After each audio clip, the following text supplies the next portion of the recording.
Hello and welcome. This is Captain Aquarius coming to you and doing business again as Dan First on February the 22nd of 2017 from the Heliopolis district of Cairo, Egypt.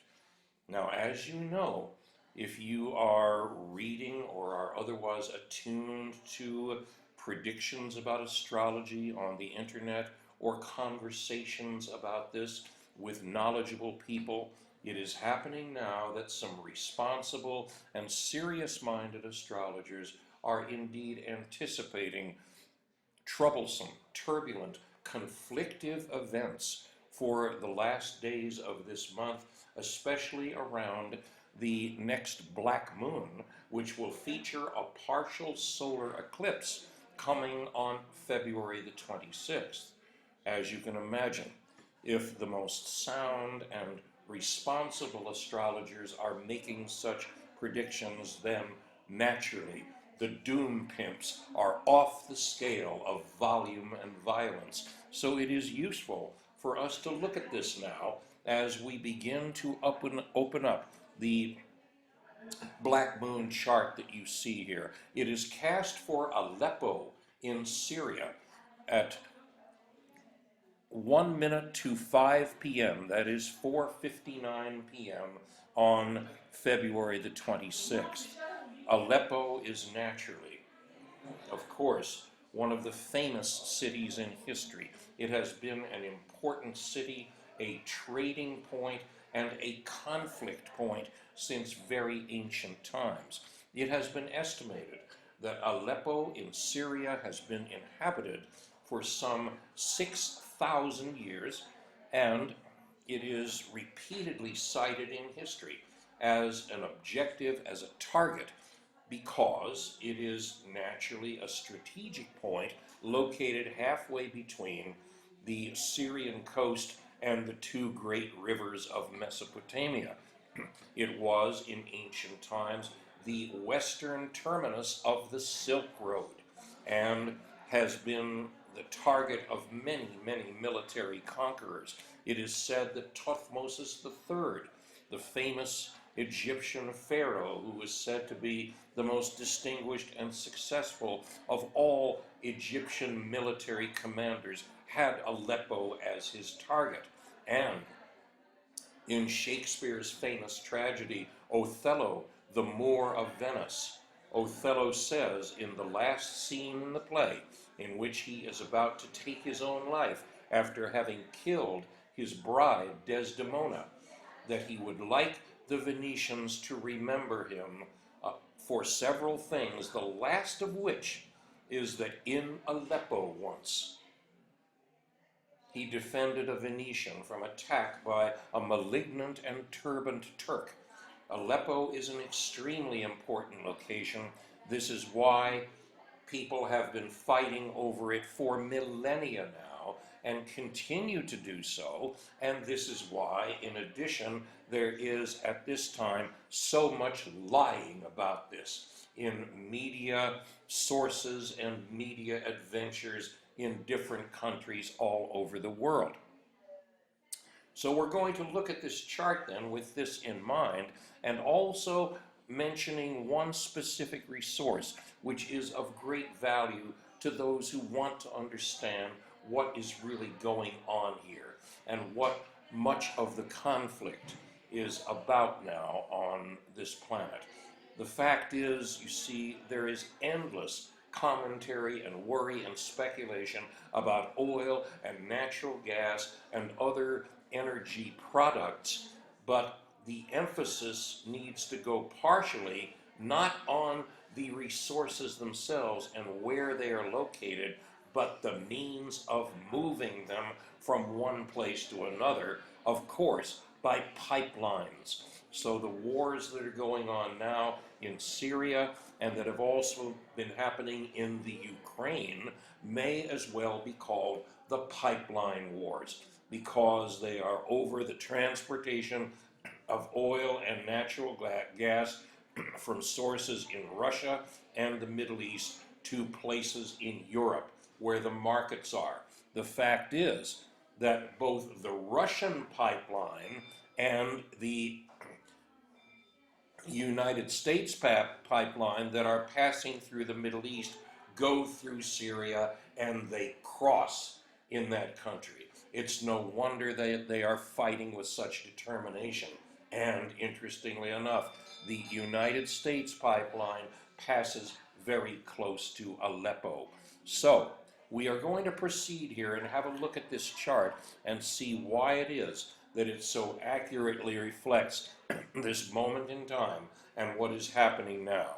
If you hear voices in the background, you also hear the sound of a Tibetan singing bowl occasionally being struck. It is because we are using this to calm our passengers here on Aquarian Airlines Flight 226, and we suggest everybody do what they can with their voices, their chanting and singing, their meditative musical instruments to use sound for the purpose of maintaining frequencies of calm and courage and joy.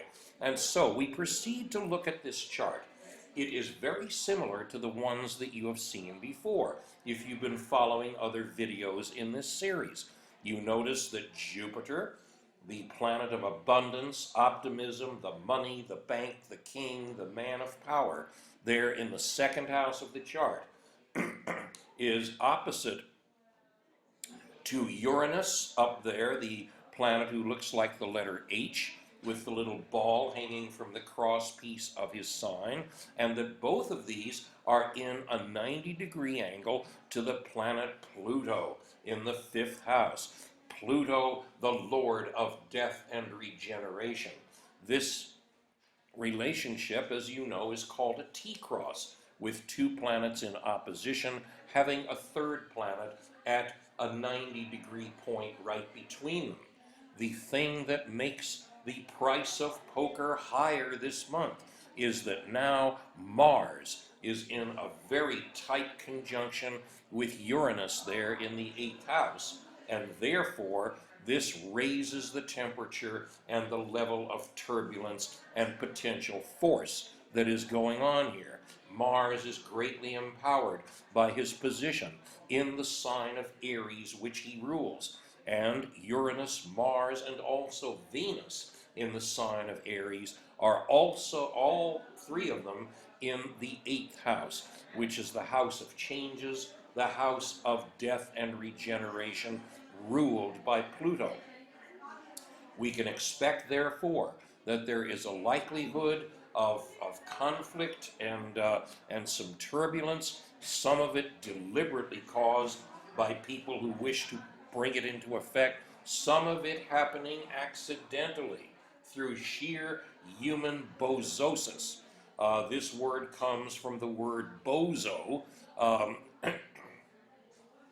and should be understood to mean that this is the kind of action that may take place as the result of the action by well-meaning people who simply do not have it very much together in terms of planning the consequences of what they do.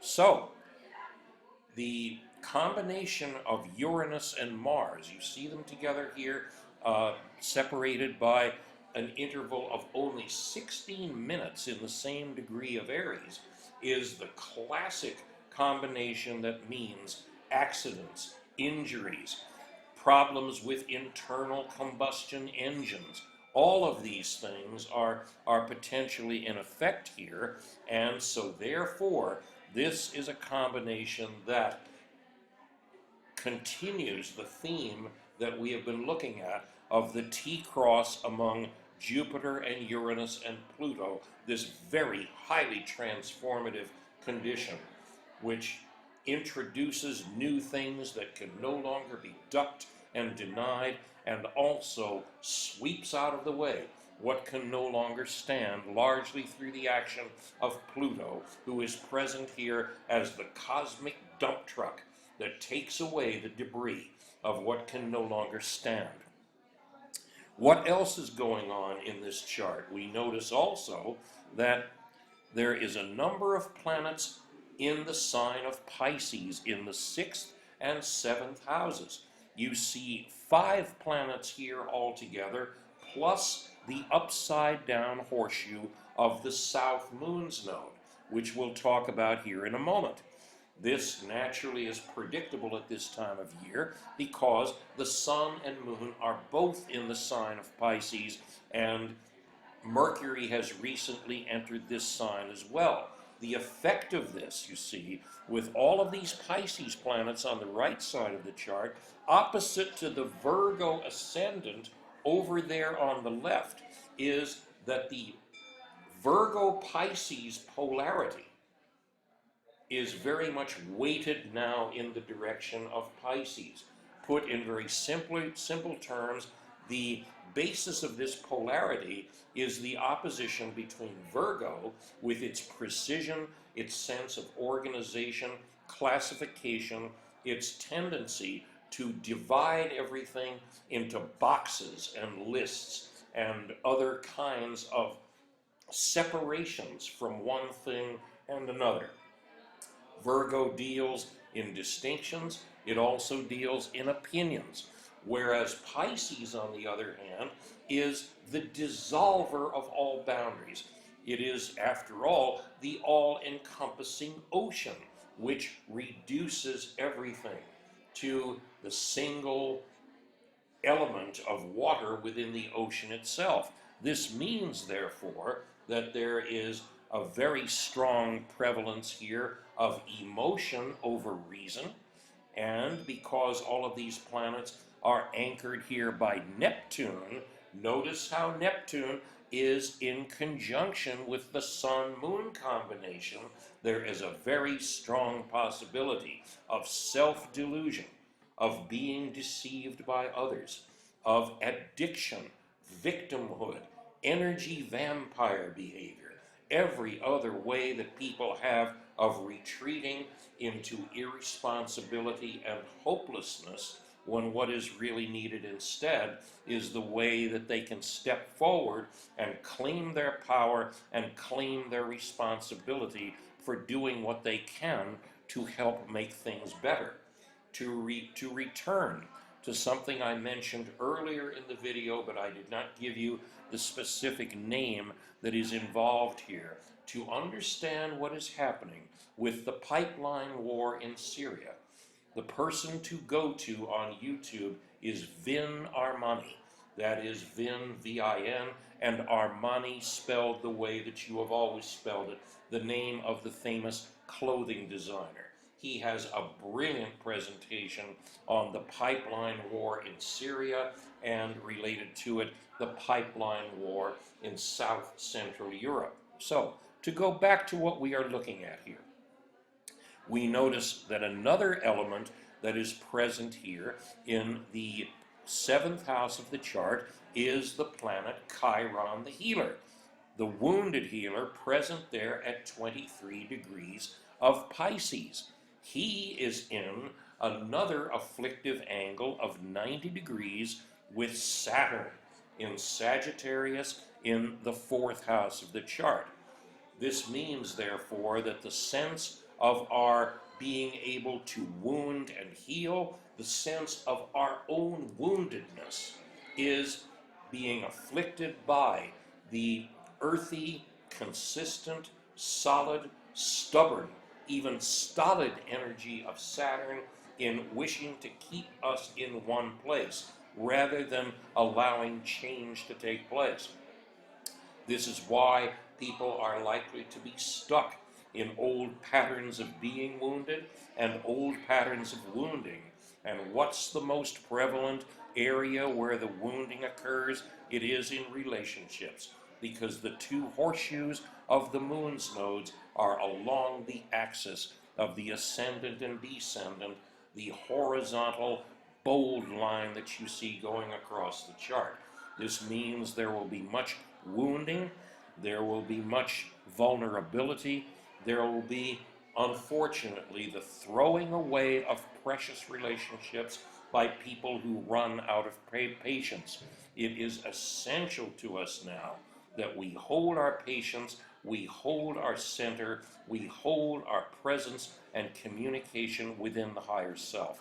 Please let us choose love